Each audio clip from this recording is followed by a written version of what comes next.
You have no idea how much I've been looking for this cereal. I'm so glad I finally have some in my hands. And how are you feeling? You got John Riggs here. I am just as much of a fan of classic breakfast cereal as I am classic video games. And I know this channel is all about retro gaming nostalgia, but the breakfast cereal was our food of choice. It was our cuisine back in the day. And I'm still a fanatic when it comes to breakfast cereal, and I had to show this off. I had to do a quick video on this because it's Ghostbusters, man. It's Ghostbusters. I remember Ghostbusters is the first VHS film we ever rented as a family. It was back, we had a place called Rick Webb's Video City, and you actually had to write a deposit for the videotape. And this was back when videotapes weren't just 20 bucks. Ghostbusters was like a $100 film, like when it first came out on VHS. So my dad actually had to write a deposit for $100. They just rip up the check when you bring it back, but that's just to ensure that if something happens to it, then they'll buy another one. And this is such a great box. When I saw this, I thought it was a little like distressed or a little bit, like it was like rubbed off. But that Ghostbusters logo has like divots and stuff in it.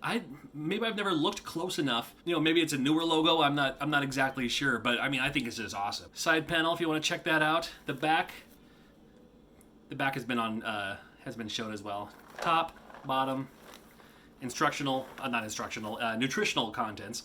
I'm not eating the cereal for the nutrition, my friends. Fruity flavored sweetened corn puffs with marshmallows and other natural flavors. I have a feeling this may taste a lot like that Mandalorian cereal.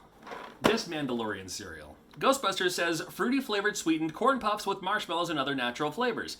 Mandalorian says fruity flavored sweetened cereal with marshmallows and other natural flavors. So fruity flavored sweetened cereal. This is fruity flavored sweetened corn puffs. Okay. When you look at the ingredients too, slightly different. Mandalorian says whole grain corn, cornmeal, then sugar and marshmallows. While Ghostbusters says whole grain corn, sugar, cornmeal, syrup, modified cornstarch, salt, canola oil, etc., etc. So it goes on. And then maybe those other details are the marshmallows. I don't know. Marshmallow shapes and colors may vary. What it says right on the front of the box there. And you can kind of figure it out. It's like a little Stay Puft Marshmallow Men, and then something blue. Is that going to be something from the film? Looking forward to it. Afterlife, are you kidding me on this thing? Looking forward to the movie, and I'm looking forward to checking out this cereal. We'll do that right now. I gotta give a huge shout out to my buddy Josh as well. He was the one who hooked me up with this cereal. It's out in stores, slowly releasing. I've seen a couple people say, oh, you picked it up at Kroger, picked it up at Winn-Dixie. We don't have either of those here in the Northwest. We have Kroger. We call it Fred Meyer. Seattle area, their Kroger stores are QFC, I think. QVC? QFC? QVC? QFC. I don't know, I get mixed up all the time. We don't have one in our town. Here is the ratio. So it's basically like, Kix, red Kix with some marshmallows. That's about the right amount. You don't want too many, but you also, you want enough. But this is going to be all right. All right, let's pour some in a bowl, see what happens. I've had this ET tray for a hot minute, can you tell? Alrighty, ready.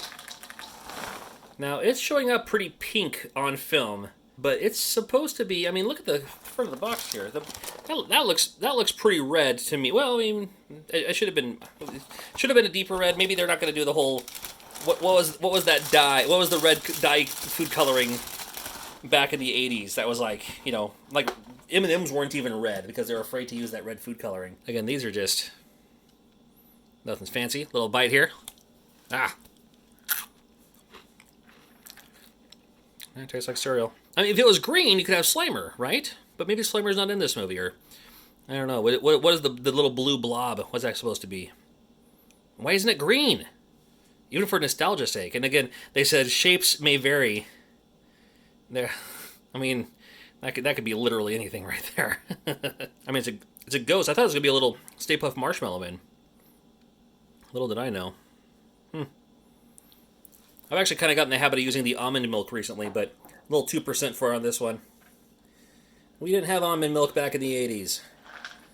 So 2% for me. It's funny, I actually grew up, my dad always bought fat-free milk. So it was like transparent, it was almost like a bluish gray color. Alright. Look at that. Oh my god, can't wait.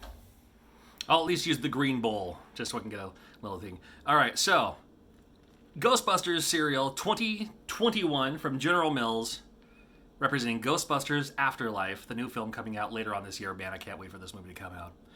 I also understand I hold my spoon like Beast from Beauty and the Beast, and I probably eat my cereal very similarly to the way he did in the movie too. Remember that scene? I loved it.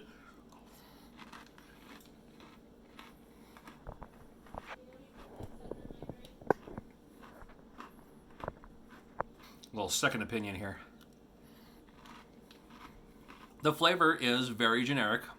Why does this keep going down like that? What's going on here? I think I got something strange in the neighborhood of my tripod. Keeps going off balance here. The cereal itself is okay. It's fine. It is very similar to like the Mandalorian cereal. General Mills are just like the cash grab of like, let's do the flavored corn puffs, put some marshmallows in it, people will buy it. They're not wrong. It tastes fine. It's just, I mean, you get it for the box, you get it for the collectible. What are you gonna do? So the cereal, nothing to write home about, but come on, it's Ghostbusters. You gotta rock it, man. You gotta rock it. Looking forward to seeing the movie. As always, the best is just to enjoy a spoonful of cereal marshmallows. It's Lucky Charms. Actually, the flavor is a little bit like that Fruity Lucky Charms.